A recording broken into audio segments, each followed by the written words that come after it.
പശ്ചിമഘട്ട സംരക്ഷണത്തിന് വെച്ച മാധവ് ഗാഡ്ഗിൽ സമിതി അധ്യക്ഷനായിട്ടുള്ള വെസ്റ്റേൺ ഗട്ട്സ് എക്കോളജി എക്സ്പേർട്ട് പാനലും അതിനുശേഷം പിന്നീട് കസ്തൂരിരംഗൻ അധ്യക്ഷനായിട്ടുള്ള ഹൈ ലെവൽ വർക്കിംഗ് ഗ്രൂപ്പ് വന്നപ്പോഴുമൊക്കെ നമ്മളുടെ ഒരു ആവശ്യം നമ്മളുടെ പ്രദേശത്തെ പൂർണ്ണമായും ESIയിൽ നിന്ന് ഒഴിവാക്കണമെന്നായിരുന്നു. മാധവ് ഗാഡ്ഗിൽ സമിതി വരുന്ന സമയത്ത് നമ്മളുടെ പ്രദേശത്തെ ആകെ ESI ആക്കുന്നതിനെതിരെയാണ് നമ്മൾ നിലപാട് സ്വീകരിച്ചത്.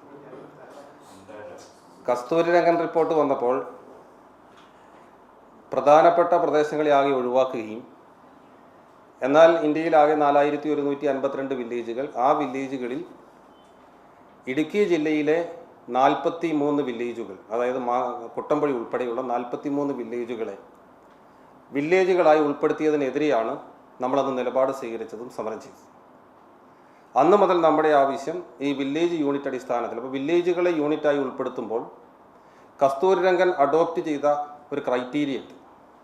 ആ ക്രൈറ്റീരിയയ്ക്ക് വിരുദ്ധമായി അതായത് ഒന്ന് ജനസംഖ്യ ഡെൻസിറ്റി, മറ്റൊന്ന് അവിടുത്തെ കൃഷി ഉൾപ്പെടെയുള്ള തോട്ടങ്ങൾ ഉൾപ്പെടെയുള്ള മറ്റ് കാര്യങ്ങൾ പാരാമീറ്റേഴ്സ്, ഇതിനൊക്കെ വിരുദ്ധമായി നമ്മുടെ 43 വില്ലേജുകളെ ഉൾപ്പെടുത്തി എന്നുള്ളത് തന്നെയായിരുന്നു നമ്മുടെ ആവശ്യം. അതിനുശേഷം അന്ന് ഉമ്മൻ വി ഉമ്മൻ സമിതിയെ വെച്ചു. ഉമ്മൻ സമിതിയുടെ റിപ്പോർട്ടിൻ്റെ അടിസ്ഥാനത്തിൽ കേന്ദ്ര ഗവൺമെൻറ്റിന് റിപ്പോർട്ട് നിർദ്ദേശം നൽകി. ആ നിർദ്ദേശം നൽകുന്ന സമയത്ത് വളരെ വ്യക്തമായി തന്നെ നമ്മൾ നിലപാട് സ്വീകരിച്ചിരുന്നു. 9999.1 സ്ക്വയർ കിലോമീറ്റർ സ്ഥലം ആകെ ESI ആയി പ്രഖ്യാപിക്കുന്നതിന് പ്രപ്പോസൽ കൊടുത്തു. 1886.37 സ്ക്വയർ കിലോമീറ്റർ വനേതര ESIയും ബാക്കി വരുന്ന 9100 വരുന്ന സ്ക്വയർ കിലോമീറ്റർ പ്രദേശം വന ESIയുമായിട്ടാണ് നിർദ്ദേശം നൽകിയത്. അന്ന് നമ്മൾ പറഞ്ഞ ഒരു കാര്യമുണ്ട്, ഈ 123 വില്ലേജുകളിൽ ഇത്രയും വനമില്ല, അത്രയും വനം പശ്ചിമഘട്ടത്തിൽ ആകെയുമില്ല. ആ വനം കേരളത്തിൻ്റെ പൊതുവായ വനവിസ്തൃതിയോട് അടുത്തു നിൽക്കുന്ന വനപ്രദേശമാണ്. ഇത് വസ്തുതാപരമായ ഒരു പിശകാണ് എന്ന് ചൂണ്ടിക്കാണിക്കുകയും ഈ റിപ്പോർട്ട് ഇതിൻ്റെ സാങ്കത്യത്തെ അന്ന് നിലനിൽക്കുന്നതല്ല എന്ന് പറയുകയും ചെയ്തിട്ടുണ്ടായിരുന്നു. അതിനുശേഷം 2014 മാർച്ച് മാസം 10-ാം തീയതി ഡ്രാഫ്റ്റ് വിജ്ഞാപനം വന്നു. ആ ഡ്രാഫ്റ്റ് വിജ്ഞാപനം അനുസരിച്ചിട്ട് ഈ പ്രദേശത്തെ അതിനകത്ത് കേരളത്തിൻ്റെ ESIയെ സംബന്ധിച്ചിട്ടുള്ള നിർവചനം അതിൽ പറയുന്നത് കേരള സ്റ്റേറ്റ് ബയോഡൈവേഴ്സിറ്റി ബോർഡിൻ്റെ വെബ്സൈറ്റിൽ അന്ന് അവൈലബിൾ ആയിട്ടുള്ള അന്ന് അവർ കൊടുത്തിരുന്ന ഭൂമിയുടെ ഡിസ്ക്രിപ്ഷനാണ് ESI ആയി നിർദ്ദേശിക്കുന്ന പ്രദേശം എന്ന് വ്യക്തമായി പറഞ്ഞുകൊണ്ടാണ് 2014 നവംബർ മാസം 10-ാം തീയതിയിലെ വിജ്ഞാപനം വരുന്നത്. ആ വിജ്ഞാപനം വന്നപ്പോൾ അതിനെതിരെയുള്ള ഒബ്ജക്ഷൻ നമ്മൾ പറഞ്ഞു. ഈ ഒബ്ജക്ഷൻ അനുസരിച്ചിട്ട് ESI അന്ന് ബയോഡൈവേഴ്സിറ്റി ബോർഡിൻ്റെ വെബ്സൈറ്റിലുണ്ടായിരുന്ന ഡീറ്റെയിൽസ് അനുസരിച്ച് ESIയും നോൺ ESIയും ഇടകലർന്ന് കിടക്കുന്ന സാഹചര്യമായി ഈ വില്ലേജിനകത്ത് തന്നെ. അപ്പോൾ അരുവികൾ, തോടുകൾ, നമ്മുടെ ഈ പാറകൾ, പിന്നീടുള്ള ചെറിയ ചെറിയ ചതുപ്പ് പ്രദേശങ്ങളൊക്കെ ESI ആക്കിക്കൊണ്ടുള്ള ആ പ്രപ്പോസൽ ESIയുടെ അടിസ്ഥാന മാനദണ്ഡത്തിന് തന്നെ വിരുദ്ധമാണ്. അതുകൊണ്ട് ഈ റിപ്പോർട്ട് ഒരു കാരണവശാലും നിലനിൽക്കുന്നതല്ല, കേന്ദ്ര ഗവൺമെൻറ് അംഗീകരിക്കത്തില്ല, കോടതികളിലും ചോദ്യം ചെയ്യപ്പെടും. അതുകൊണ്ട് തന്നെ വില്ലേജുകളെ ഒഴിവാക്കണമെന്ന് ആവശ്യപ്പെട്ടു. അങ്ങനെ ഗവൺമെൻറ് അതിനോട് വളരെ അന്ന് സംസ്ഥാനം ഭരിച്ചിരുന്ന ഗവൺമെൻറ്റും കേന്ദ്ര ഗവൺമെൻറ്റുമൊക്കെ നിഷേധാത്മകമായ നിലപാട് സ്വീകരിച്ചപ്പോഴാണ് നമ്മൾ ഇതിനെതിരെ ശക്തമായി പ്രതികരിക്കേണ്ടി വന്നത്. കഴിഞ്ഞ പാർലമെൻറ്റ് തിരഞ്ഞെടുപ്പുണ്ടാകുന്നു. പാർലമെൻറ്റ് തിരഞ്ഞെടുപ്പിന് ശേഷം ഈ വിഷയം പുതിയ ഗവൺമെൻറ് ശ്രദ്ധയിൽപ്പെടുത്തി. പുതിയ ഗവൺമെൻറ് ശ്രദ്ധയിൽപ്പെടുത്തുക മാത്രമല്ല, ആദ്യത്തെ ജൂൺ മാസത്തിൽ നടന്ന പാർലമെൻറ്റ് സമ്മേളനത്തിൽ നടന്ന ധനാഭ്യർത്ഥന ചർച്ചയിൽ, വനം വകുപ്പിൻ്റെ ധനാഭ്യർത്ഥന ചർച്ചയിൽ പങ്കെടുത്തുകൊണ്ട് ഇടുക്കി MP എന്ന നിലയിൽ ഈ വിഷയങ്ങൾ ചൂണ്ടിക്കാണിക്കുകയും അതിന് മറുപടിയായി പ്രകാശ് ജാവദേക്കർ പാർലമെൻറ്റിൻ്റെ ഫ്ലോറിൽ നൽകിയ ഉറപ്പാണ് സംസ്ഥാന ഗവൺമെൻറ്റുകൾ നൽകുന്ന നിർദ്ദേശത്തിൻ്റെ അടിസ്ഥാനത്തിൽ മാത്രം ആണ് അന്തിമമായി ESI പ്രഖ്യാപിക്കുകയുള്ളൂ എന്ന്. അതിൻ്റെ അടിസ്ഥാനത്തിൽ ഈ വിഷയം പൂർണ്ണമായും സംസ്ഥാന ഗവൺമെൻറ്റുകളെ ഏൽപ്പിച്ചു. സംസ്ഥാന ഗവൺമെൻറ്റിന് ഇതിനകത്ത് ആവശ്യമായ മാറ്റങ്ങൾ വരുത്തിക്കൊണ്ട് നിർദ്ദേശം നൽകാം. ഈ സാഹചര്യത്തിൽ സംസ്ഥാന ഗവൺമെൻറ്റിലേക്ക് ഇത് തിരിച്ചെത്തി.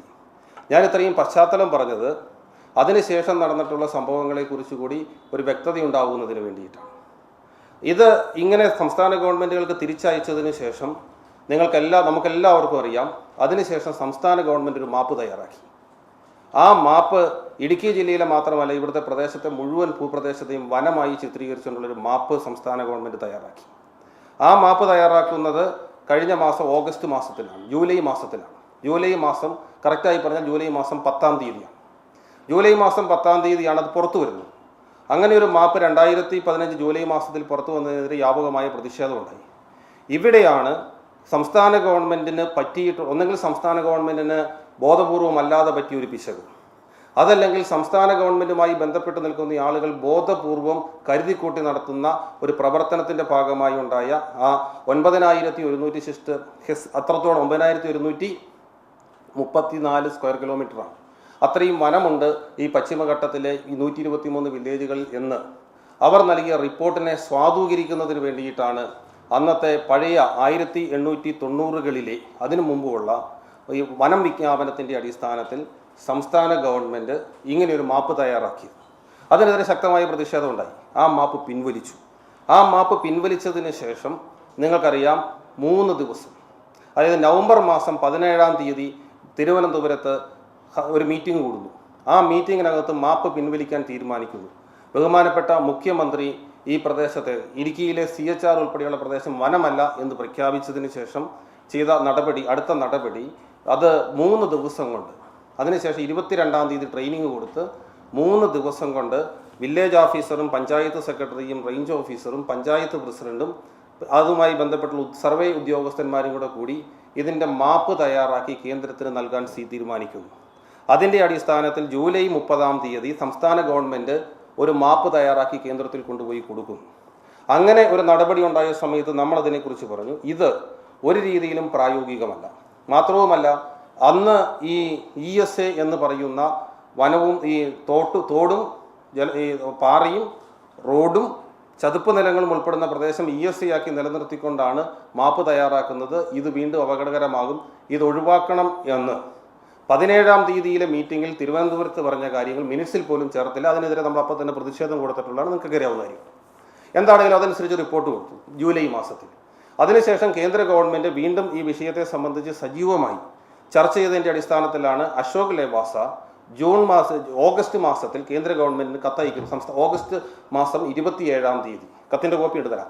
ആ കത്തയച്ചിട്ട് പറഞ്ഞു, ഇതൊരു രീതിയിലും സ്വീകാര്യമല്ല.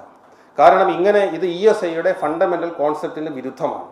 അതുകൊണ്ട് ഇതനുസരിച്ചിട്ട് മുന്നോട്ട് പോകാൻ പറ്റില്ല എന്ന് പറയുകയും അതിൻ്റെ അടിസ്ഥാനത്തിൽ സെപ്റ്റംബർ മാസം 3-ാം തീയതി സംസ്ഥാന ഗവൺമെൻറ് വീണ്ടും ഒരു റിപ്പോർട്ട് കൊടുത്തു. അതനുസരിച്ചിട്ട് ഇതനുസരിച്ച് കേരളത്തിൻ്റെ ആ റിപ്പോർട്ട് വളരെ നമ്മൾ പറഞ്ഞാൽ തമാശ നിറഞ്ഞതാണ്. കേരളത്തിൻ്റെ ജനസംഖ്യ അങ്ങനെയാണ്, ഇങ്ങനെയാണ്, കേരളത്തിൽ അങ്ങനെയാണല്ലോ ഇങ്ങനെയാണല്ലോ, അതുകൊണ്ട് ഞങ്ങൾക്ക് വേണമെന്ന് പറഞ്ഞ് നിയമപരമായി നിലനിൽക്കാത്ത ഒരു രീതിയിലുള്ള ജസ്റ്റിഫിക്കേഷൻ ഇല്ലാത്ത ഒരു റിപ്പോർട്ട് 3-ാം തീയതി കൊടുത്തു. അതിനുശേഷം ഒരു വിഷയവും ഉണ്ടാകില്ല എന്ന് പ്രഖ്യാപിച്ചു. എന്താണെങ്കിലും ഈ ഡ്രാഫ്റ്റ് നോട്ടിഫിക്കേഷൻ്റെ കാലാവധി സെപ്റ്റംബർ മാസം 5-ാം തീയതി തീരാനിരുന്നതുകൊണ്ട് സെപ്റ്റംബർ മാസം 4-ാം തീയതി കേന്ദ്ര ഗവൺമെൻറ് പുതിയ വിജ്ഞാപനം പുറപ്പെടുവിച്ചു. ആ പുതിയ വിജ്ഞാപനം അനുസരിച്ച് എൻവയറൺമെൻറ്റൽ പ്രൊട്ടക്ഷൻ ആക്ടിലെ സെക്ഷൻ 5 അനുസരിച്ച് കൊടുത്തിട്ടുള്ള സെക്ഷൻ 3യും അതുപോലെ എൻവയറൺമെൻറ്റൽ പ്രൊട്ടക്ഷൻ റൂൾസിലെ റൂൾ 5 അനുസരിച്ചിട്ടുള്ള വിജ്ഞാപനം എന്ന നിലയിൽ ആ വിജ്ഞാപനത്തിന് മേൽ നമുക്ക് ഒബ്ജക്ഷൻ കൊടുക്കുന്നതിന് 60 ദിവസം സമയമുണ്ടായി. ആ 60 ദിവസത്തിനുള്ളിൽ പല ആളുകളും ഒബ്ജക്ഷൻ കൊടുത്തു. ആ ഒബ്ജക്ഷൻ കൊടുക്കുന്ന സമയത്ത് ഈ 2004 മാർച്ച് മാസം 10-ാം തീയതിയിലെ വിജ്ഞാപനത്തിൽ പറഞ്ഞിരുന്ന അതേ വാചകം തന്നെയാണ് ഈ 2015 സെപ്റ്റംബർ മാസം 4-ാം തീയതിയിലെ ഡ്രാഫ്റ്റ് വിജ്ഞാപനത്തിലുള്ളത്. അവിടെയും പറഞ്ഞത് ഈ നിർദ്ദേശിക്കപ്പെടുന്ന ESAയുടെ ഭൂമിയെ സംബന്ധിക്കുന്ന വിശദ വിവരങ്ങൾ കേരള സ്റ്റേറ്റ് ബയോഡൈവേഴ്സിറ്റി ബോർഡിൻ്റെ വെബ്സൈറ്റിൽ അവൈലബിൾ ആണ് എന്നാണ്. അവിടെ മുതൽ ഇന്ന് വരെ സംസ്ഥാന ഗവൺമെൻറ് ഭാഗത്തു നിന്നുണ്ടായിട്ടുള്ളത് കൃഷിക്കാരെ വഞ്ചിക്കുന്നതിന് വേണ്ടിയിട്ടുള്ള ശക്തമായ നടപടികളാണ്. അതിൻ്റെ തെളിവുകൾ നിങ്ങളെ കാണിക്കാം. ഇത് ആണ് സാഹചര്യം. ഈ സാഹചര്യത്തിൽ ഒന്ന് മനസ്സിലാക്കേണ്ടത്, ഇതുമായി ബന്ധപ്പെട്ട് ഇതിൻ്റെ ഇടയിൽ പല പ്രാവശ്യം കേന്ദ്ര ഗവൺമെൻറ് ശ്രദ്ധയിൽ ഈ വിഷയം പെടുത്തി. MPമാരുടെ മീറ്റിംഗ് ബഹുമാനപ്പെട്ട കേന്ദ്ര വനം പരിസ്ഥിതി വകുപ്പ് മന്ത്രി ശ്രീ പ്രകാശ് ജാവദേക്കറുടെ നേതൃത്വത്തിൽ നടന്നു. പല പ്രാവശ്യം ചർച്ച നടത്തി. അദ്ദേഹം നമ്മളുടെ കൂടി സാന്നിധ്യത്തിൽ മാധ്യമപ്രവർത്തകരോട് പറഞ്ഞൊരു കാര്യമുണ്ട്, ആശങ്കകൾ പൂർണ്ണമായും മാറ്റുക മാത്രമല്ല നമ്മൾ ഉന്നയിച്ചിട്ടുള്ള കാര്യങ്ങൾ പരിഗണിച്ചുകൊണ്ടേ ചെയ്യത്തുള്ളൂ, പക്ഷേ സംസ്ഥാന ഗവൺമെൻറ്റാണ് നൽകേണ്ടത് എന്നാണ്. ഈ സാഹചര്യത്തിലാണ് ഇതിനെ സംബന്ധിക്കുന്ന ഈ ഏറ്റവും പ്രധാനമായി ഉള്ള അതിൻ്റെ ഏറ്റവും അവസാനമായി വെബ്സൈറ്റിലാണ് ഇത് വരുന്നതെന്ന് പറയുന്നത്. അപ്പോൾ സ്വാഭാവികമായും സംസ്ഥാന ഗവൺമെൻറ്റിൻ്റെ വെബ്സൈറ്റിലുള്ളതിനാണ് നമ്മൾ ഒബ്ജക്ഷൻ കൊടുക്കേണ്ടത്. പക്ഷേ സംഭവിച്ചത് എന്താ? അതിനുശേഷം 2015 സെപ്റ്റംബറിൽ 4-ാം തീയതി വന്നതിന് ശേഷം 2015 നവംബർ മാസം 2-ാം തീയതി സംസ്ഥാന ഗവൺമെൻറ്റിൻ്റെതായി വെബ്സൈറ്റിൽ ഹോസ്റ്റ് ചെയ്ത ഈ ESAയെ സംബന്ധിക്കുന്ന മാപ്പാണ്. ഈ മാപ്പ് മുമ്പ് കൊടുത്തിട്ടുള്ള ഒരു റിപ്പോർട്ടുകളുമായും ബന്ധമില്ല. പക്ഷേ ഇതിനകത്ത് ഈ പറയുന്ന ഈ ESIയുടെ നമ്മളുടെ ഇതിനകത്ത് നമുക്ക് നോക്കിയാൽ കാണാം, ഈ പച്ച തിരിഞ്ഞ് ഈ കാണുന്നതൊക്കെ ഈ തോടും പാലവും ഒക്കെയാണ്. ഇതെല്ലാം കൂടി വെച്ചു കൊടുത്തു. അപ്പോൾ ഇതിനെതിരെ ഒബ്ജക്ഷൻ കൊടുക്കണമോ എന്നുള്ള ആശങ്ക അന്നേരം ഉണ്ടായി. അതിനുശേഷം 2013 ഒക്ടോബർ 2013 2015 അല്ല, ഇത് നവംബറിൽ വരുന്നതാണ്, അതിന് മുമ്പുള്ളത്. ഒക്ടോബർ 20 2015 ആദ്യത്തെ വരുന്നത്. ഇതാണ് ആദ്യം പോസ്റ്റ് ചെയ്യുന്നത്. ഇത് കണ്ടാൽ നമുക്കെല്ലാവർക്കും അറിയാം, വില്ലേജ് ESA വില്ലേജുകൾ തിരിച്ചിട്ടാണ് ഇതിനകത്ത് മാപ്പ്. ഇതിനകത്ത് വില്ലേജുകൾ ആ ചുവന്ന വര തിരിച്ചിട്ടുള്ള എല്ലാം വില്ലേജുകളാണ്. അപ്പോൾ നമ്മൾ ശക്തമായ നിലപാടെടുത്തു. ESA വില്ലേജുകൾ ഇവിടെ മനസ്സിലാക്കേണ്ട ഒരു കാര്യം, ഈ 2013 2015 സെപ്റ്റംബർ 4 വിജ്ഞാപനം വരുന്നതിന് മുമ്പ് തന്നെ ഗോവ ഉൾപ്പെടെയുള്ള സംസ്ഥാനങ്ങൾ ചെയ്തൊരു നടപടിയുണ്ട്. ഗോവയിൽ മൊത്തം ഉണ്ടായിരുന്ന കസ്തൂരിരംഗൻ റിപ്പോർട്ട് അനുസരിച്ചുണ്ടായിരുന്ന 91 ESA വില്ലേജുകളാണ്. അവർ ആ 91 ESA വില്ലേജുകളിൽ 19 എണ്ണം മാത്രം നിലനിർത്തി. ബാക്കി മുഴുവൻ ESA അല്ല എന്ന് പറഞ്ഞ് കേന്ദ്ര ഗവൺമെന്റ് റിപ്പോർട്ട് കൊടുത്തു. കേന്ദ്ര ഗവൺമെന്റ് ആ റിപ്പോർട്ടിനെ സംബന്ധിച്ചൊരു ഒബ്ജക്ഷനും ഇല്ല. മഹാരാഷ്ട്രയിലും ഗോവയിലും ഇതേ എക്സസൈസ് നടന്നു. അവർക്ക് ആർക്കും ആ റിപ്പോർട്ടുകളെ സംബന്ധിച്ച് ഒരു തർക്കവും ഇല്ല. പക്ഷേ സംസ്ഥാന ഗവൺമെന്റ്, ഞാൻ ആദ്യം സൂചിപ്പിച്ച ഈ കസ്തൂരിരംഗൻ സമിതി റിപ്പോർട്ടുമായി ബന്ധപ്പെട്ടും ഉമ്മൻ വി ഉമ്മൻ റിപ്പോർട്ടുമായി ബന്ധപ്പെട്ട് അവരുണ്ടാക്കിയിട്ടുള്ള അവരുടെ ആ തെറ്റ് അത് ഒന്നെങ്കിൽ അത് മറച്ചു വെക്കുന്നതിന്, അല്ലെങ്കിൽ അതിൻ്റെ മറവിൽ നമ്മളെ കൈകാര്യം ചെയ്യുന്നതിന് വേണ്ടി ഇതുണ്ടാക്കി. ഇത് ഒക്ടോബർ 20 2015 മാപ്പാണ്. അതിനുശേഷം ആ മാപ്പ് വിഡ്രോ ചെയ്തു. എന്നിട്ട് ഒക്ടോബർ 23 2015 അടുത്ത മാപ്പ് കൊടുത്തു. അതിനകത്ത് ജിയോ കോർഡിനേറ്റ്സ് ഉണ്ട്. ഇതിൽ ജിയോ കോർഡിനേറ്റ്സ് വന്നു. ജിയോ കോർഡിനേറ്റ്സ് വരുമ്പോൾ ഇതുണ്ടോ, അതിനകത്ത് മുഴുവൻ ചെറിയ പാച്ചസിനെല്ലാം ജിയോ കോർഡിനേറ്റ്സ് ഇട്ടുകൊണ്ടാണ്. എന്ന് പറഞ്ഞാൽ ഇന്റർസെപ്റ്റ് ചെയ്തിട്ടുള്ള ജിയോ കോർഡിനേറ്റ്സ് വന്നു. ഇതിനെല്ലാം എതിരെ സമയാസമയങ്ങളിൽ സംസ്ഥാന കേന്ദ്ര ഗവൺമെന്റുകളുടെ ഇടയിൽ നമ്മൾ ഒബ്ജക്ഷൻ കൊടുത്തിട്ടുണ്ട്. എല്ലാം കത്തിൻ്റെ കോപ്പിയും അക്നോളജ്മെന്റും എൻ്റെ കയ്യിലുണ്ട്. അതിനുശേഷമാണ് നവംബർ 2 വീണ്ടും അടുത്തത് വന്നു. അടുത്തത് വരുമ്പോൾ ആ ഇടയിലുണ്ടായിരുന്നതെല്ലാം ഒഴിവാക്കി. അടുത്ത മാപ്പ് സംസ്ഥാന ഗവൺമെന്റിന്റെ. അതിനുശേഷം ഏറ്റവും അവസാനം ജൂൺ മാസം 6 കൊടുത്തിട്ടുള്ള മാപ്പാണ്. ഇതാണ് ഏറ്റവും അവസാനം കൊടുത്തിട്ടുള്ള മാപ്പ്. ഈ മാപ്പ് അനുസരിച്ചിട്ട് ഇതിനകത്ത് ഇപ്പോൾ ഇവരിപ്പോൾ പറയുന്ന ജിയോ കോർഡിനേറ്റ്സ് അനുസരിച്ച് പ്രൊട്ടക്റ്റഡ് ഏരിയയും മറ്റ് പ്രദേശങ്ങളും മാത്രമേ ഉള്ളൂ എന്നാണ്. ഇത്രയും മാപ്പുകൾ കൊടുത്തിട്ടാണ് ഇന്ന് കേന്ദ്ര ഗവൺമെന്റിൽ ചർച്ചയുണ്ടായിട്ടുള്ളത്. ഈ ചർച്ചയിൽ നമ്മൾ മനസ്സിലാക്കുന്നതനുസരിച്ച് മാധ്യമ വാർത്തകൾ അനുസരിച്ചിട്ടാണെങ്കിൽ ഇതിനകത്ത് സംസ്ഥാന ഗവൺമെൻറ് നിലപാടുകൾ കേന്ദ്ര ഗവൺമെൻറ് തള്ളിയിരിക്കുകയാണ്. വില്ലേജ് അടിസ്ഥാനത്തിലാവണം ഈ ESAകൾ എന്നുള്ളത്. ഇതിൻ്റെ ഇടയിൽ സംസ്ഥാന ഗവൺമെൻറ്റിനോട് നമ്മൾ ആവശ്യപ്പെട്ട ഒരു കാര്യമുണ്ട്. അതായത് ESA വില്ലേജുകളുടെ അടിസ്ഥാനത്തിലാണ് എന്ന് കേന്ദ്ര ഗവൺമെൻറ് അശോക് ലേവാസയുടെ കത്ത് ഓഗസ്റ്റ് 2014 മുതൽ റീറ്ററേറ്റ് ചെയ്ത് പറയുകയും അതിനുള്ളിൽ നിന്ന് പിന്നോട്ട് പോകുന്ന സാഹചര്യമില്ല എന്ന് തീർത്ത് പറയുകയും ചെയ്ത സാഹചര്യത്തിൽ ഈ വിഷയം പരിഹരിക്കുന്നതിന് നമ്മൾ ആദ്യം മുതൽ ആവശ്യപ്പെട്ടിരുന്നത് വില്ലേജുകളെ ഒഴിവാക്കണം തന്നെയാണ്. 43 വില്ലേജുകളെ ഉൾപ്പെടുത്തിയതിനെതിരെയായിരുന്നു നമ്മുടെ നിലപാട്. അപ്പോൾ നമ്മൾ പറഞ്ഞൊരു കാര്യമുണ്ട്, ഇപ്പോൾ ഇടുക്കിയിൽ വനമില്ലാത്ത ഒട്ടനവധി വില്ലേജുകളുണ്ട്. CHR വനമല്ലെങ്കിൽ പിന്നെ വളരെ ചുരുങ്ങിയ വില്ലേജുകളിൽ മാത്രമാണ് വനപ്രദേശം വരുന്നത്. അങ്ങനെ വരുന്ന വനപ്രദേശങ്ങളിൽ ഇടുക്കി വില്ലേജ് ഒരു ഉദാഹരണമായി എടുത്താൽ, ഇടുക്കി വില്ലേജ് അറക്കുളം പഞ്ചായത്തിൻ്റെ കുറേ പ്രദേശം പോലും ഇപ്പോഴും ഇടുക്കി വില്ലേജാണ്. അവിടെ മുതൽ ഇടുക്കി വില്ലേജായി നിൽക്കുകയാണ്. അപ്പോൾ പെരിയാർ ഇടുക്കി വന്യജീവി സങ്കേതം ഉൾപ്പെടെയുള്ള പ്രദേശങ്ങൾ, ഇടുക്കി ജില്ലാ ആസ്ഥാനം ഉൾപ്പെടുന്ന ടൗൺഷിപ്പ്, ചെറുതോണി, വാഴത്തോപ്പ് ഉൾപ്പെടുന്ന മുഴുവൻ പ്രദേശവും ഒറ്റ വില്ലേജായി നിലനിൽക്കുകയാണ്. ഈ വില്ലേജിനെ സംബന്ധിച്ച് രൂപീകരണം ഉണ്ടാകുന്നത് ഏതാണ്ട് സ്വാതന്ത്ര്യത്തിന് മുമ്പാണ്. അങ്ങനെയുള്ള വില്ലേജുകളെ സംബന്ധിച്ചിടത്തോളം ഗവൺമെന്റിന് ചെയ്യാവുന്ന ഒരു കാര്യം, വില്ലേജുകൾ പുനർനിർവചിക്കുന്നതിനും വില്ലേജുകളെ സംബന്ധിച്ചിടത്തോളം വിഭജിക്കുന്നതിനും ഉണ്ടാക്കുന്നതിനുള്ള അധികാരം സംസ്ഥാന ഗവൺമെന്റിനാണ്. പൂർണ്ണമായും സംസ്ഥാന ഗവൺമെന്റിന്റെ അധികാരമാണ്. ആ അധികാരം ഉപയോഗിച്ചുകൊണ്ട് ESA ആക്കി നിലനിർത്തുവാൻ ഉദ്ദേശിക്കുന്ന പ്രദേശങ്ങൾ, വനം മാത്രമല്ല ESA ആക്കാൻ സംസ്ഥാന ഗവൺമെന്റിന് ESA ആണെന്ന് ബോധ്യമുള്ള പ്രദേശങ്ങളുണ്ടെങ്കിൽ അതുൾപ്പെടെ കണ്ടിന്യൂറ്റി ഉറപ്പുവരുത്തിക്കൊണ്ട് ഒന്നിച്ചാക്കിക്കൊണ്ട് വില്ലേജുകൾ രൂപീകരിച്ചുകൊണ്ട് ബാക്കിയുള്ള വില്ലേജുകളെ ഒഴിവാക്കിക്കൊണ്ടുള്ള നിർദ്ദേശം നൽകണം.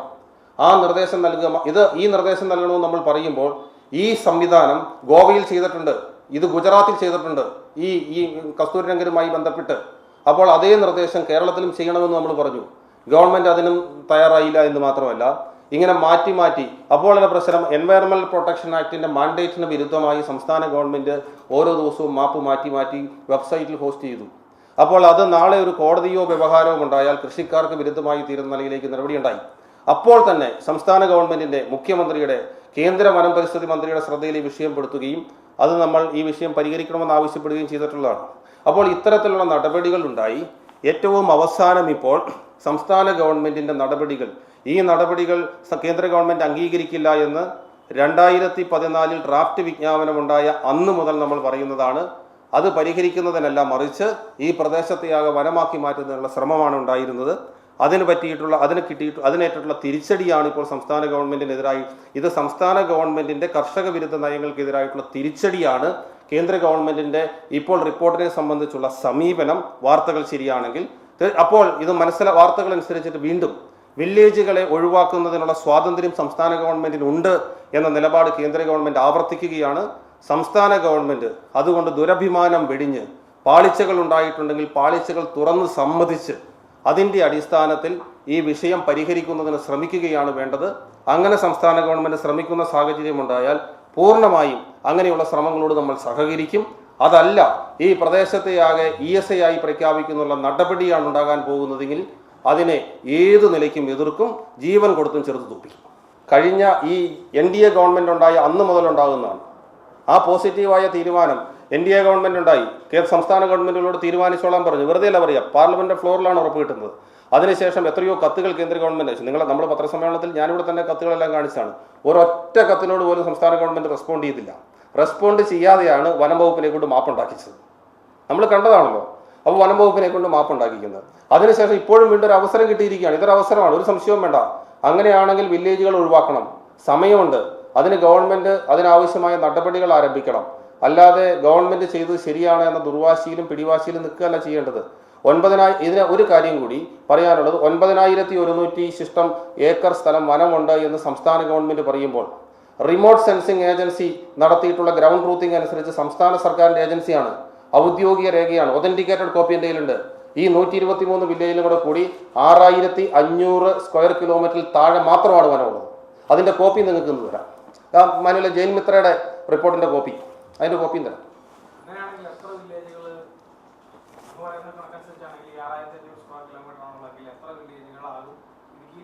അല്ല, ഇടുക്കിയിൽ ഇപ്പോഴത്തെ സാഹചര്യത്തിൽ വനമില്ലാത്ത വില്ലേജുകളാണ് ബഹുഭൂരിപക്ഷം വില്ലേജുകളും. ഇപ്പോൾ CHR ഉൾപ്പെടെയുള്ള പ്രദേശം വനമല്ല എന്ന നിലപാട് സുപ്രീം കോടതിയിൽ സംസ്ഥാന ഗവൺമെൻറ് സ്വീകരിച്ചിട്ടുള്ളതാണ്, അഫിഡാവിറ്റ് കൊടുത്തിട്ടുള്ളതാണ്. 2007 നവംബർ മാസത്തിൽ നവംബർ 10-ാം തീയതി കൊടുത്ത അഫിഡാവിറ്റ് അനുസരിച്ച് അതിനകത്ത് സംസ്ഥാന സർക്കാരിന് തർക്കമില്ല. അങ്ങനെ വരുമ്പോൾ പിന്നെ വനമുള്ള വില്ലേജുകൾ എന്ന് പറയുന്നത് വനത്തിൻ്റെ ഔട്ടർ പെരിഫറിയിൽ കിടക്കുന്ന വില്ലേജുകൾ മാത്രമാണ്. അത് കുമിളി ഉൾപ്പെടെയുള്ള അതിനോട് ചേർന്ന് കിടക്കുന്ന ചില വില്ലേജുകൾ, ഞാൻ പറഞ്ഞ ഇടുക്കി വില്ലേജ്, അങ്ങനെയുള്ള വില്ലേജുകൾ ഒഴിച്ച് ബാക്കിയുള്ള വില്ലേജുകളിലൊന്നും വനമില്ല. പിന്നെ വരുന്ന വനമുള്ള വില്ലേജുകൾ എന്ന് പറയുന്നത് പുതിയതായി പ്രഖ്യാപിച്ച ചില 2000-നും 2005-നും ഇടയിൽ പ്രഖ്യാപിച്ച ചില ദേശീയോദ്യാനങ്ങളുണ്ട്. ആ അതിലൊന്നാണ് മതികെട്ടാൻ ചോല. അങ്ങനെയുള്ള ദേശീയോദ്യാനങ്ങളുമായി ബന്ധപ്പെട്ടിട്ടുള്ള ചില വില്ലേജുകളുണ്ട്. അത് ഞാൻ ഈ പറഞ്ഞതുപോലെ അങ്ങനെയുള്ള പ്രദേശങ്ങളെ സംസ്ഥാന ഗവൺമെൻറ്റിന് വില്ലേജുകൾ വിഭജിക്കുന്നതിനും രൂപീകരിക്കുന്നതിനുള്ള അധികാരമുണ്ട്. ആ അധികാരം ഉപയോഗിച്ചുകൊണ്ട് ഗവൺമെൻറ് ആ വിഷയം, അതിന് സമയമുണ്ട്, ഇനിയും സമയമുണ്ട്, അത് ഉപയോഗിച്ചുകൊണ്ട് അത് എത്രയും വേഗം കേന്ദ്ര ഗവൺമെൻറ് പൂർണ്ണമായും സഹകരിക്കാൻ നിൽക്കുന്ന ഒരു സാഹചര്യം ഇപ്പോൾ ഇന്നത്തെ വാർത്തയിൽ നിന്നാണല്ലോ മനസ്സിലാകുന്നത്. അങ്ങനെയുള്ള സാഹചര്യത്തിൽ അത് ചെയ്യണം. നമ്മൾ ചെയ്യേണ്ട ജോലി നമ്മൾ ചെയ്യണം. അതിനുശേഷം അതിന് പരിഹാരം ഉണ്ടാവണം. ഇരട്ടിയാർ കൽക്കൂന്തൽ വില്ലേജ് വിഭജിച്ച് ഇരട്ടിയാർ വില്ലേജ് ഉണ്ടാക്കിയത് വളരെ പെട്ടെന്നാണ്. സർക്കാർ ഗവൺമെൻറ്റിന് അതിൻ്റെ സർവേ റെക്കോർഡ്സിൻ്റെ അടിസ്ഥാനത്തിൽ ഒരു വിജ്ഞാപനത്തിലൂടെ ഒട്ടും ബുദ്ധിമുട്ടില്ലാതെ മറ്റ് ഇപ്പോൾ വനം വകുപ്പിൻ്റെയോ മറ്റു അനുസരിച്ചിട്ടാണെങ്കിൽ ഒരു വിജ്ഞാപനം പുറപ്പെടുവിക്കണമെങ്കിൽ സ്വാഭാവികമായും വിജ്ഞാപനം പുറപ്പെടുവിച്ച് ഒബ്ജക്ഷൻസ് വിളിച്ചൊക്കെ വേണം. ഇതിനകത്ത് ഇതിൻ്റെ ഒന്നും ഒരു ആവശ്യമില്ല. ഗവൺമെൻറ് ഒരു എക്സിക്യൂട്ടീവ് ഓർഡർ വഴി വില്ലേജുകൾ ഉണ്ടാക്കാനും കൂട്ടിച്ചേർക്കാനും വില്ലേജുകൾ വിഭജിക്കാനും ഒക്കെയുള്ള പൂർണ്ണമായ അധികാരം സംസ്ഥാന ഗവൺമെൻറ്റാണ്. നമ്മുടെ എന്താ പറയുക, ഇന്ത്യയുടെ ഭരണഘടനയുടെ അനുസരിച്ചിട്ട് ഇത് സ്റ്റേറ്റ് ലിസ്റ്റിൽ പെടുന്ന വിഷയമാണ് ഭൂമി. സംസ്ഥാന ഗവൺമെൻറ് പൂർണ്ണ അധികാരത്തിൽപ്പെടുന്നതാണ്. ഒരു നിയമ തടസ്സമുള്ളതല്ല. ഫൈനൽ ഡ്രാഫ്റ്റിന് 2015 സെപ്റ്റംബർ 4 മുതൽ അവർക്ക് സമയമുണ്ടല്ലോ. പഴയ പോലെ തന്നെ അവരുടെ മുഴുവൻ സമയം ആദ്യത്തെ ഉണ്ടായതുപോലെ തന്നെ 565 ദിവസം സമയമുണ്ട്. അതിനുശേഷം അതിനിടയിൽ എപ്പോഴെങ്കിലും വന്നാൽ മതി. തമിഴ്നാട് റിപ്പോർട്ട് കൊടുത്തിട്ടില്ല. തമിഴ്നാട് പറയുന്നത് ഞങ്ങൾ ഇതിനകത്ത് സഹകരിക്കാൻ തയ്യാറല്ല എന്നാണ് ആദ്യം മുതലുള്ള സ്റ്റാൻഡ്. കാരണം ഇത് സംസ്ഥാന ഗവൺമെൻറ് പ്രൊറോഗേറ്റീവാണ്, ഇത് ഞങ്ങളുടെ ഭൂമി എങ്ങനെ സംരക്ഷിക്കണമെന്ന്, അതുകൊണ്ട് ഇത് നിങ്ങൾ ഇതിനകത്ത് ഇടപെടണ്ട എന്ന് പറഞ്ഞ് അവർ റിപ്പോർട്ട് കൊടുത്തിട്ടുണ്ട്. നമ്മുടെ സ്റ്റേറ്റ് ഗവൺമെൻറ് ഏറ്റവും അവസാനം അങ്ങനെ ഒരു റിപ്പോർട്ട് കൊടുത്തിട്ടുണ്ട്. പക്ഷേ ഇതെല്ലാം കഴിച്ചിട്ടാണ് മുഴുവൻ കാര്യം ചെയ്തു വെച്ച്. ഇത് ഇത്രയും കാര്യങ്ങളാണ് ഇതുമായി ബന്ധപ്പെട്ടുള്ളത്. ഇതിൻ്റെ എല്ലാം രേഖകൾ നിങ്ങൾക്ക് എന്ത് വേണമെങ്കിലും ഇതൊക്കെ ഇത് വളരെ ട്രാൻസ്പെറൻ്റ് ആയി ചെയ്യാവുന്ന ഒരു കാര്യമാണ്. അതിനാണ് ഈ പണി മുഴുവൻ ചെയ്തുകൊണ്ടിരിക്കുന്നത്. ഗവൺമെൻറ്റിനോട് കേന്ദ്ര ഗവൺമെൻറ് പറഞ്ഞിരിക്കുകയല്ലേ നിങ്ങൾ വില്ലേജ് അടിസ്ഥാനത്തിൽ ഒഴിവാക്കാൻ. ഇപ്പം വളരെ സിമ്പിളാണ് കാര്യം. ഇപ്പം നമ്മൾ ഗോവയിൽ 91-19 ആക്കിയെന്ന് ഞാൻ പറഞ്ഞു. നമ്മളിതിന് ഗോവയിലേക്ക് പോന്നു. സംസ്ഥാന ഗവൺമെൻറ് ഏറ്റവും അവസാനം കൊടുത്ത റിപ്പോർട്ടിൽ ഒഴിവാക്കിയിട്ടൊന്നുമില്ല. ഇവിടെ പ്രചരിപ്പിക്കപ്പെടുന്നത് പോലെ കോട്ടയം ജില്ലയിലെ 3 വില്ലേജുകൾ ഒഴിവാക്കിയിട്ടൊന്നുമില്ല. സംസ്ഥാന ഗവൺമെൻറ് കൊടുത്തിയ ഒരു പ്രപ്പോസലിൽ ഗോവയിലും ഈ 91-ൽ 19 ഒഴിച്ച് ബാക്കി ഒഴിവാക്കിയിട്ടൊന്നുമില്ല. അത് ഒഴിവാക്കാനുള്ള പ്രപ്പോസലുണ്ട്. സംസ്ഥാന ഗവൺമെൻറ് നമ്മുടെ ഗവൺമെൻറ് പ്രപ്പോസൽ കൊടുത്തിട്ടുണ്ട്. ഈ അവിടുത്തെ 3 വില്ലേജുകൾ ഒഴിവാക്കാൻ, കോട്ടയം ജില്ലയിലെ 4 ഒഴിവാക്കാനായിട്ട് 123-ൽ 4 ഒഴിവാക്കി 119 ആക്കിയിട്ടാണ് കൊടുത്തിട്ടുള്ളത്. അതിനകത്ത് പൂഞ്ഞാർ, തെക്കേക്കര, മേലുകാവ്, തീക്കോയി ഒരെണ്ണോടെയുണ്ട്. 4 വില്ലേജ്. കൊല്ലമടയല്ല, ഏതൊരു വില്ലേജ്? കൂട്ടിക്കൽ 4 വില്ലേജ് ഉണ്ട് അവിടെ. അപ്പോൾ അവിടെ 4 ഒഴിവാക്കാമെങ്കിൽ പിന്നെ കട്ടപ്പന വില്ലേജിൽ എവിടെയാണ് വനം ഇരിക്കുന്നത്? വണ്ടമേട് വില്ലേജിൽ എവിടെയാണ് വനം ഇരിക്കുന്നത്? അല്ല, ഇത് സ്വാഭാവിക. അതുകൊണ്ടാണല്ലോ ഞാൻ ആദ്യം തന്നെ പറഞ്ഞത് ഇത് ഗവൺമെൻറ് തിരുത്തിയേ പറ്റൂ. തിരുത്തിയില്ലെങ്കിൽ ഗവൺമെൻറ്റിനെ തിരുത്തിക്കും ജനം, അല്ലെങ്കിൽ തിരുത്താനുള്ള സാഹചര്യം ഉണ്ടാകും. ഇലക്ഷൻ്റെ 2 മാസമേ ഉള്ളൂ. അല്ല, അപ്പോൾ ജനാധിപത്യം എന്ന് പറയുന്നത് ഇപ്പോൾ UPA ഗവൺമെൻറ് ഇപ്പോൾ പറയുന്നത് എന്താ? ഞങ്ങൾ കസ്തൂരി രംഗൻ റിപ്പോർട്ടിൻ്റെ പ്രശ്നം മുഴുവൻ തീർത്തു. കോൺഗ്രസിൻ്റെ അധ്യക്ഷ സോണിയാഗാന്ധി പരിഹരിക്കുന്നതിന് വേണ്ടി പരിഹരിച്ചു. വേറെ ചില നേതാക്കന്മാർ ഒന്നും വിഷയമില്ല എന്ന് പറഞ്ഞു. ഇടുക്കിക്കാർ വിശ്വസിച്ചില്ല എന്നൊക്കെയാണല്ലോ ഇപ്പോൾ നിങ്ങൾ പത്രക്കാർ നിങ്ങളുടെ പത്രസമ്മേളനങ്ങളിൽ കേൾക്കുന്ന ഒരു കാര്യം. ഞാൻ ചോദിക്കട്ടെ, ആരാ ഗാഡ്ഗിലിനെ വെച്ചത്? ആരാ കസ്തൂരി രംഗൻ റിപ്പോർട്ട് ഉണ്ടാക്കിയത്? ആരാ കരട് വിജ്ഞാപനം ഉണ്ടാക്കിയത്? ആരാ നവംബർ 13, 2013 ഉത്തരവിറക്കിയത്? ഇതെല്ലാം ചെയ്ത UPA ഗവൺമെൻറ്. ആ ഗവൺമെൻറ് നേതൃത്വം കൊടുത്ത ആളുകൾ അവർ പറയുവാണ് എന്നിട്ട് ഞങ്ങൾ ഇതെല്ലാം കൂടി പരിഹരിച്ചു എന്ന്. എന്തൊരു തൊലിക്കെട്ടി ആളുകളുടെ മുമ്പിൽ ഒന്ന് ഇതൊക്കെ പറയാൻ. നമ്മൾ യാഥാർത്ഥ്യബോധത്തോടു കൂടി ഇതിനെ കാണണം. ആരാണെങ്കിലും ഇത് ആളുകളുടെ ജീവിതത്തെ ബാധിക്കുന്ന വിഷയമാണ്. രണ്ട് രീതിയിൽ ജീവിതത്തെ ബാധിക്കുന്ന വിഷയമാണ്. ഒന്ന്, ഈ ESI ആക്കുമ്പോൾ അവകാശം നിഷേധിക്കപ്പെട്ടു പോകുന്ന ആളുകൾ. മറ്റൊന്ന്, ഈ പരിസ്ഥിതി സംരക്ഷിക്കപ്പെടേണ്ടതാണ്. ആ പരിസ്ഥിതി സംരക്ഷണത്തെ ഒരു കോൺട്രവേഴ്സിയാക്കി ആളുകളുടെ ഇടയിൽ അതിനെതിരായി ഒരു വികാരം ഉയർത്തിക്കൊണ്ടുവന്ന് ഉള്ള പരിസ്ഥിതി സംരക്ഷിക്കപ്പെടേണ്ടതിനെ പോലും സംരക്ഷിക്കപ്പെടാൻ പറ്റാത്ത തലത്തിലേക്ക് കാര്യങ്ങൾ കൊണ്ടുവന്നെത്തിക്കുന്നു. അങ്ങനെ അടിയന്തരമായി പരിഹരിക്കപ്പെടേണ്ട 2 വിഷയങ്ങളെ പൂർണ്ണമായും പരിഹരിക്കപ്പെടാതെ ഈ വിഷയം കൊണ്ടുപോവുകയാണ്. അപ്പോൾ ഇതിനെന്താ ചെയ്യുക? അപ്പോൾ സ്വാഭാവികമായിട്ടും അതിനങ്ങനെ നമ്മൾ ഉദ്ദേശിക്കുന്ന തരത്തിലേക്കുള്ള ഗുണപരമായ ഒരു നിലപാട് ഉണ്ടായിക്കൊണ്ട് പരിസ്ഥിതി സംരക്ഷിക്കപ്പെടണം. അതോടൊപ്പം തന്നെ ആളുകളുടെ അവകാശം സംരക്ഷിക്കപ്പെടണം. ആശങ്ക അകറ്റണമെന്നല്ല. ആശങ്ക വേണ്ട എന്ന് പറയുകയോ ആശങ്ക അകറ്റുന്നതിന് വേണ്ടി ഞങ്ങൾ അത് ചെയ്യാമെന്ന് പറയുകയല്ല വേണ്ടത്. ആളുകളെ സംരക്ഷിക്കണം, പരിസ്ഥിതിയും സംരക്ഷിക്കണം. അതിനാണ് നടപടി ഉണ്ടാകുന്നത്. ഈ 6 സംസ്ഥാനത്തെയും ഓരോ സംസ്ഥാനത്തെയും വിളിച്ചിട്ട് അവർ ഓരോ ഗ്രൗണ്ട് ട്രൂത്തിങ് നടത്തി കൊടുത്ത റിപ്പോർട്ടുകളുണ്ടായിരുന്നു. എല്ലാ സംസ്ഥാനത്തും റിപ്പോർട്ടുകളുണ്ട്. അപ്പോൾ ആ റിപ്പോർട്ടുകൾ നിങ്ങൾ എങ്ങനെയാണ് ഇത് ഐഡൻറ്റിഫൈ ചെയ്തത്? എന്താണ് മെത്തഡോളജി നിങ്ങൾ ഉപയോഗിച്ചത്? എങ്ങനെയാണ് ഈ ഫൈനലായി റിപ്പോർട്ട് എത്തിയിട്ടുള്ളത്? നിങ്ങളുടെ നടപടികൾ ഏതെന്നുള്ളതിനെ സംബന്ധിച്ചുള്ള ഒരു സ്ക്രൂട്ടിനി ആയിരുന്നു. ഓരോ അതിൻ്റെ ഫൈനലൈസേഷൻ പ്രോസസ്സിൻ്റെ ഭാഗമായിട്ടാണ്. ഇതുകൂടാതെ ആയിരക്കണക്കിന് ഒബ്ജെക്ഷൻസ് ഈ സ്റ്റേറ്റ് ഗവൺമെൻറ്റിൻ്റേത് കൂടാതെ ആയിരക്കണക്കിന് ഒബ്ജെക്ഷൻസ് ഇതിനെതിരെ മറ്റ് ആളുകളുടെ സ്വകാര്യ വ്യക്തികളിൽ നിന്നും മറ്റ് സ്റ്റേക്ക് ഹോൾഡേഴ്സിനും കിട്ടിയിട്ടുണ്ട്. ആ ഒബ്ജെക്ഷൻസ് എല്ലാം അഡ്രസ്സ് ചെയ്യേണ്ടതുണ്ട് MOFന്. അതിൻ്റെ ഭാഗമായിട്ടുള്ള ഒരു എക്സസൈസ് മാത്രമാണിത്. അല്ലാതെ ഇന്ന് ഫൈനലൈസ് ചെയ്യുന്നതിന് വേണ്ടി കൂടിയൊരു മീറ്റിംഗ് അല്ല. ഫൈനലൈസേഷൻ എന്നുള്ളത് നമുക്ക് മന്ത്രി ഉറപ്പ് നൽകിയിട്ടുണ്ട്. നിങ്ങളും കണ്ടതാണ്, ചാനലിൽ പറഞ്ഞതാണ്. അതായത് ഈ MLA-മാർ MP-മാരും കൂടി ഈ വിഷയത്തെ സംബന്ധിച്ച് ചർച്ച ചെയ്തതിന് ശേഷം മാത്രമേ ഫൈനലൈസ് ചെയ്യുള്ളൂ. അപ്പോൾ ഫൈനലൈസ് ചെയ്യുന്നൊരു പ്രോസസ്സ് നടക്കുകയാണ്. പക്ഷേ എന്ത് പറയുമ്പോഴും നമ്മൾ ഏത് മീറ്റിങ്ങിൽ പങ്കെടുത്താലും നിങ്ങൾ സ്റ്റേറ്റ് ഗവൺമെൻറ്റിനോട് പറയൂ. മിനിഞ്ഞാന്ന് ഞാൻ ഇതുമായി ബന്ധപ്പെട്ട് ഇതിൻ്റെ ഡയറക്ടർ ഉൾപ്പെടെയുള്ള ആളുകളോട് സംസാരിച്ചു. ആ സ്പെഷ്യൽ സെക്രട്ടറി ഉൾപ്പെടെയുള്ള ആൾ. അവർ പറയുന്നത് നിങ്ങൾ ഈ പറയുന്നതൊക്കെ ശരിയാണ്, പക്ഷേ ഇത് നിങ്ങളുടെ സ്റ്റേറ്റ് ഗവൺമെൻറ്റാണ് ഇതൊക്കെ ചെയ്യേണ്ടത്. അവർ ചെയ്യട്ടെ, നിങ്ങൾ അവരെ കൊണ്ട് ഇത് ചെയ്യിക്കുക എന്നാണ് പറയുന്നത്. സ്വാഭാവികമായിട്ട് ഫെഡറൽ സംവിധാനത്തിൽ സ്റ്റേറ്റ് ഗവൺമെൻറ്റാണ് ഇത് ചെയ്യേണ്ടത്. അത് ചെയ്യാൻ പറ്റാതെ പോകുന്നതിൻ്റെ ഒരു പ്രശ്നമാണ്. ഇത് ഈ സർക്കാരാ? അല്ല, സ്വാഭാവികമായിട്ടും അതിന് ഗവൺമെൻറ്റിൻ്റെ ഞാനിപ്പോൾ പറഞ്ഞു ഇന്നിപ്പോൾ ഉണ്ടായ ഒരു വാർത്തയോട് പ്രതികരിക്കുക മാത്രമാണ് ഞാൻ ചെയ്തത്. ഇതൊരു പുതിയ സംഭവമല്ല. ഇത് പുതിയതായി രൂപപ്പെട്ടു വന്നതുമല്ല. അപ്പോൾ ഇന്ന് ഈ വാർത്ത ഉണ്ടാകുമ്പോൾ നിങ്ങളുടേതുൾപ്പെടെ മനോരമയുടേത് ഉൾപ്പെടെയുള്ള ആളുകൾ എന്നോട് പ്രതികരണം ചോദിച്ചിരുന്നു ഡൽഹിയിൽ നിന്ന് വിളിച്ചിട്ട്. അപ്പോൾ സ്വാഭാവികമായും പ്രതികരണം, ഒന്ന് വാർത്ത എന്തെന്ന് അറിഞ്ഞ് യാത്രയിലായിരുന്നു, രണ്ട് അങ്ങനെയുള്ളൊരു കാര്യം എല്ലാവരോടും കൂടിയായി പറയാം എന്ന് വെച്ചു. മാത്രവുമല്ല, ഈ സാഹചര്യം, ഇത്രയും സാഹചര്യം ഉണ്ട് എന്ന് എന്താ പറയുക, നമ്മളോട് സഹകരിക്കുന്ന ഈ കാര്യങ്ങൾ പൂർണ്ണമായും അതിനകത്ത് ആദ്യം മുതൽ റിപ്പോർട്ട് ചെയ്യുന്ന മാധ്യമപ്രവർത്തകരെന്ന നിലയിൽ നിങ്ങളുമായി പങ്കുവെക്കണം എന്നും കൂടെ തോന്നി. കുറേ ദിവസമായില്ല നമ്മളൊന്നും കണ്ടിട്ട്, അതുകൊണ്ട് കൂടിയാണ്. അല്ലാതെ ഇതൊരു പുതിയ സംഭവമല്ല, ഇതൊരു തുടർച്ചയുടെ ഭാഗമാണ്. ഇത് ഇനിയും ഈ വിഷയം പരിഹരിക്കപ്പെടുന്നതിനെ പറ്റി തൊട്ട് ആര് സംസ്ഥാന സർക്കാർ ഫ്രാഗ്മെന്ററി ESIയിൽ നിന്ന് വിട്ടു. ഫ്രാഗ്മെന്റഡ് ESIയിൽ നിന്ന് സംസ്ഥാന സർക്കാർ പുറകോട്ട് പോയിട്ട് അതാ ഞാൻ പറഞ്ഞത്. ഇതുണ്ടോ ഈ മാപ്പുകൾ നിങ്ങൾ കണ്ടോളൂ. ഇതാണ് ആദ്യത്തത്. ഇതിനകത്ത് ചുമന്ന വരയൊക്കെ കണ്ടോ, വില്ലേജ് ഉൾപ്പെടുത്തിയിട്ട്. രണ്ടാമത്തേതിനകത്ത് ഫ്രാഗ്മെന്റഡ് ESI ആണ്. മൂന്നാമത്തേതിലേക്ക് വരുമ്പോഴത്തേനും ഫ്രാഗ്മെന്റഡ് ESI അവിടെ നിൽക്കുകയാണ്. ഏറ്റവും അവസാനത്തിനകത്ത് വരുമ്പോൾ കണ്ടോ, അതിനകത്ത് ജിയോ കോർഡിനേഷൻ അനുസരിച്ചിട്ട് ഫ്രാഗ്മെന്റഡ് ESI വിട്ടു.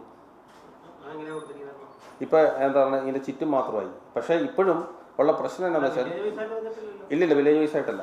പക്ഷേ ഇപ്പോൾ ഉള്ള പ്രശ്നം എന്ന് വെച്ചാൽ, ഇത് വെച്ച് നോക്കുമ്പോൾ ഉള്ള പ്രശ്നം എന്ന് വെച്ചാൽ, ഈ മൊത്തം ESIയും ഈ ജിയോ കോർഡിനേറ്റ് മൊത്തം ഈ 123 വില്ലേജും 123 കോട്ടയത്തെ 4 ഒഴിച്ച് ബാക്കി മുഴുവൻ വില്ലേജും ഇതനുസരിച്ചും ESIക്കുള്ളിൽ വരും. ഈ ജിയോ കോർഡിനേറ്റ്സ് അനുസരിച്ചും. ഇതിനെക്കുറിച്ച് ഔദ്യോഗികമായി അറിയാവുന്ന ആളുകൾ നമ്മളോട് പറഞ്ഞു. അല്ലാതെ ഇതിനകത്ത് ഇവർ പറയുന്നത് വനവും പ്രൊട്ടക്റ്റഡ് ഏരിയ മാത്രം തിരിച്ചെടുക്കുന്നതിന് സാധ്യമല്ല എന്ന് രണ്ട് വാദമുണ്ട്. പറ്റുമെന്ന് ഗവൺമെൻറ് പറയുന്നു, പറ്റില്ല എന്ന് പറയുന്ന ആളുകൾ. നമ്മളിതിനകത്ത് എക്സ്പേർട്ടല്ല. പക്ഷേ നമ്മളെ സംബന്ധിച്ച് എന്താ വേണ്ടത്? വ്യക്തതയുണ്ടാവണം. ഏതാണ് ESI, ഏതാണ് നോൺ ESI. അങ്ങനെ ESI ആയി വരുന്നതിനകത്ത് ജനവാസ കേന്ദ്രങ്ങളും കൃഷിയിടങ്ങളും തോട്ടങ്ങളും ഉണ്ടാവാൻ പാടില്ല. അത് ഗവൺമെൻറ്റിൻ്റെ പ്രഖ്യാപിത നിലപാടാണ്. നമ്മുടെ മാത്രമല്ല, കസ്തൂരി രംഗൻ്റെ റിപ്പോർട്ടിൻ്റെ തന്നെ പ്രഖ്യാപിത നിലപാടാണ്. അതുണ്ടാവാൻ പാടില്ല. അത്രയും നമ്മൾ പറയുന്നു.